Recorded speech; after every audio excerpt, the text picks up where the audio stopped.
Telgrafın tellerini arşınlamalı, yar üstüne yar seveni kurşunlamalı. Telgrafın telleri semaya bakar, senin o bakışların çok canlar yakar. Yanıma gel, gel yanıma, yanı yanı başıma. Şu garipte neler geldi cahil başıma. Dağımız var, obamız var, yaylamız var, yörüğümüz var. Yörüklerimizde türkülerimiz var. İşte türkülerimizi, şarkılarımızı yörük kültüründe harmanlanan çok değerli bir ablamı seslendirdi. Ayten Yaman, Muğla'nın Muratlar Köyü Ayten Yaman. Ormana çalışan elemanıyım, ormancıyım, nakliye kesiyorum. Evet. Ormancıyım, nakliye geziyorum ama yörük kültürümü de devam ettiriyorum diyorsunuz. Yörüklerin özüyüz, yörükler doğuş, doğalımız yörük, her şeyimiz yörük. Yörüküz. Evet. Merhaba teyzeciğim. Merhaba. Adınız nedir? Fatma Ana. Fatma Ana, kaç yaşındayız?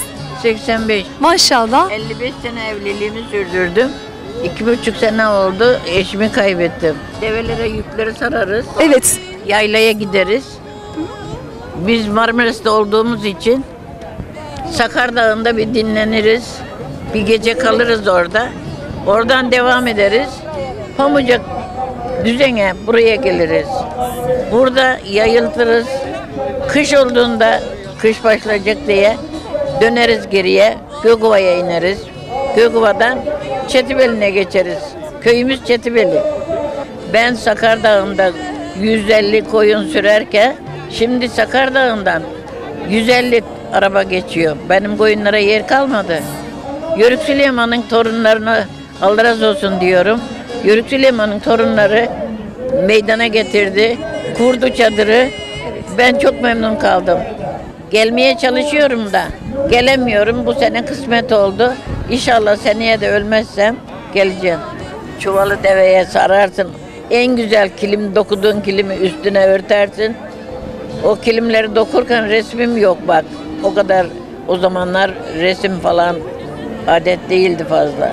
Ben deveyi yem verirken deve ağzını şöyle açar. Ben de açıldım mı şimdi? Oradan yemi verirsin deveye, deve yer. Ondan sonra devenin boynuna asılırım. Boynundan çıkarım hatımın. Nasıl açar teyzem, anlamadım. Boynunu indiririm aşağı böyle. Boynunu atlarım çıkarım. Nasıl yapıyor ağzını deve? Bir daha mı yapayım? Bir daha yapalım, ben görmedim. Böyle yaptın mı elimde benim yem olduğunu bilir. Böyle yapar. Yani kendimiz beslediğimiz keçilere dahi yem alıyoruz. Yem ilaçlı olduğu için yediğimiz, içtiğimiz sütler hepsi ilaçlı. Buğdaylarımızı aşıladılar.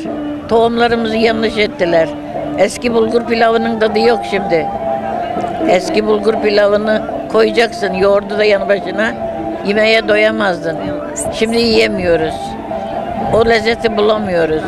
Çünkü karıştırdılar tohumlarımızı, her şeylerimizi. Ektiğimiz yerde değişik çıkıyor. Bizim ektiğimiz gibi çıkmıyor. Evet. Teyzeciğim, şimdi o kadar güzel anlattınız ki yörük kültürünü bizlere. Bir tane böyle bir türkü alabilir miyiz sizden? Ah bir söyleyebilsem. Anamın dediği gibi bir şey söyleyiverem. Alıverin şu barıdımla şaşmamı. 3 günde kaldı Marmaris'in dağlarını aşmaya. Aşıp da nereye giderim Düzen yaylasına. Yeter mi? Çok teşekkür ediyoruz. Yüreğiniz size sağlık. Yolunuz açık, gönlünüz daim olsun teyzeciğim. Bir elinizi öpeyim.